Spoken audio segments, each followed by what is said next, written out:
Baik teman-teman sekalian, kami 4 Presiden Buruh, saya bersama Bung Iqbal, Bung Jumur Hidayat, bersama Ibu Eli Rosita Selaban. Yang pertama, Gerakan Buruh Indonesia mendukung penuh Presiden Prabowo Subianto, dan kami menegaskan kami bukan berada di belakang Presiden, kami berada di belakang Presiden. Dan yang pasti, kami mendukung demonstrasi yang damai. Tetapi kami tegaskan, kami menentang perusuh-perusuh yang mencoba mengganggu stabilitas politik dan ekonomi di Indonesia. Karena itu, Presiden berjanji ruang demokrasi tetap terjaga, dan beliau berjanji yang pertama, RUU perampasan aset segera dibahas, dan juga RUU ketenagakerjaan yang diminta oleh buruh, beliau minta kepada Ketua DPR untuk langsung segera dibahas oleh partai-partai dan setuju untuk segera dibahas.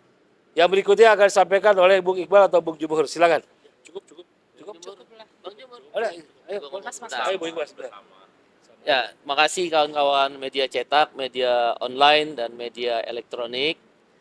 Pada kesempatan pertemuan dengan Presiden Prabowo Subianto, ada beberapa hal yang tadi telah disampaikan oleh Bung Andi Gani, saya akan menambahkan. Pertama, kami mengusulkan dan berpendapat demonstrasi tetap harus diberi ruang. Karena itu hanya satu-satunya cara bagi kelompok bawah, kelompok buruh, kelompok petani, kelompok nelayan, kelompok mahasiswa, dan orang-orang kecil untuk menyampaikan aspirasi ketika lembaga-lembaga formal, tanda petik ya, lambat atau tidak mau mendengar apa yang menjadi aspirasi kelompok bawah. Tentu demonstrasi ini harus konstruktif, konstitusional, anti kekerasan, dan tidak boleh anarkis. Dan pada titik itu Bapak Presiden setuju. Yang kedua, yang perlu diperhatikan oleh anggota DPR RI adalah kebiasaan flexing dan hedon. Kebiasaan flexing dan hedon di tengah PHK yang merajalela, ojol yang bolak-balik ke DPR, nggak pernah diperhatikan untuk potongan tarif 10%, ya, kemudian upah buruh yang masih rendah, outsourcing yang masih merajalela, banyak orang yang belum punya rumah, orang miskin masih banyak, pengangguran masih tinggi. Flexing dan hedonisme itu tadi kami sampaikan kepada Mbak Puan dan juga kepada Bapak Presiden Prabowo Subianto untuk benar-benar tidak dilakukan oleh anggota DPR RI. Begitu pula kepada menteri-menteri yang ada, wakil menteri yang ada dalam kabinet Prabowo Subianto. Yang ketiga, kami membawa 6 isu utama yang sebagaimana kawan-kawan media sudah mendengar dalam aksi buruh di tanggal 28 Agustus. Ada 3 paket undang-undang yang harus segera dibahas oleh DPR RI. Satu, rancangan undang-undang ketenagakerjaan. Ini pasti benturannya kuat, kepentingannya, tanda petik ya, benturan itu tanda petik.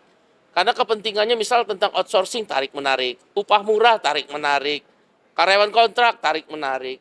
Dugaan kami tadi saya sampaikan 3 tahun. Padahal sisa yang diberikan oleh MK tinggal setahun lagi. Setahun ini tanda petik DPR malas, tidak membahas padahal sudah ada panjangnya. Undang-undang paket kedua adalah tadi sudah disampaikan Bung Andi, untuk menghilangkan Noel yang lain, yaitu Wamenaker yang terlibat korupsi, maka RUU perampasan aset harus segera disahkan. Sudah hampir puluhan tahun, dan beliau tadi disampaikan merespon sangat cepat sekali. Bantu saya, karena saya nggak bisa sendiri sebagai presiden. Harus ada DPR, partai politik.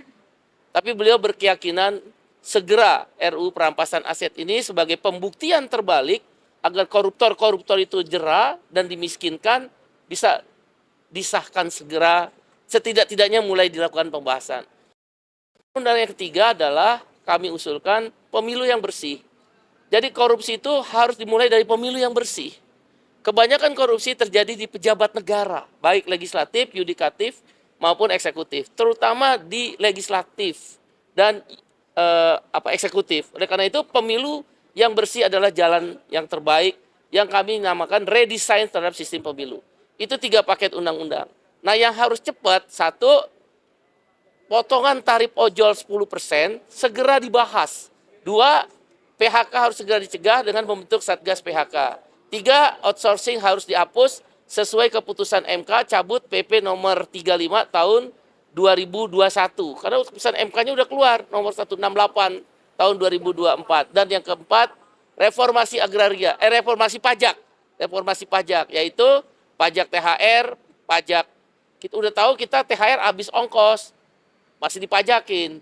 Pesangon kita kan nggak punya duit, dipajakin.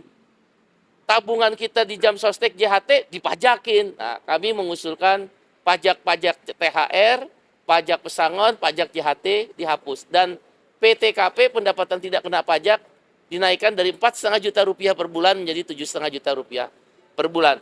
Tapi sekali lagi ada yang bisa cepat, ada yang tidak bisa cepat berproses, terutama rancangan undang-undang. Prinsipnya Pak Prabowo termasuk dari pemuka agama, kawan-kawan mahasiswa, pemuda, organisasi kepemudaan, dan juga beberapa kelompok lain yang diundang, merespon baik. Bahkan suasana sangat cair dari 4:30 sore sampai jam hari ini. Sampai jam sekarang. Terima kasih semuanya. Terima kasih.